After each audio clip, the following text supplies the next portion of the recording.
Nearly 2-year federal investigation results in more than 24 indictments. 2 of the people involved call Southwest Ohio home. The FBI and the DEA were able to trace the drugs from China to the streets of Cincinnati. Local 12's Tyler Madden is here to walk us through it. Tyler. Kyle and Paul, the investigation started last January, and now 3 U.S. citizens, 22 Chinese nationals, and 4 Chinese companies are indicted. If you want to end the pandemic of fentanyl and cocaine and meth, you have to go after where it's made, how it's made, and what goes into making it. FBI Director Kash Patel says they focused on drugs shipped into the U.S. that are mixed with fentanyl, making it more dangerous. We charged an enterprise-wide system in mainland China to include dozens of individuals and banks and companies. The feds say the Chinese nationals and Chinese companies marketed and shipped drugs to the U.S. that they knew were going to be mixed with fentanyl and sold on the streets. This is probably one of the most impactful operations on drug supply. Tom Sinan heads up Hamilton County's Addiction Response Coalition.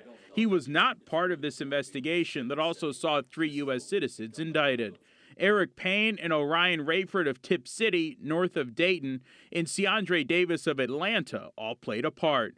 Payne allegedly served as the main supplier of the drugs. Rayford and Davis allegedly helped Payne transfer cryptocurrency to pay for the drugs. The indictment says drugs were also stored in Rayford's home.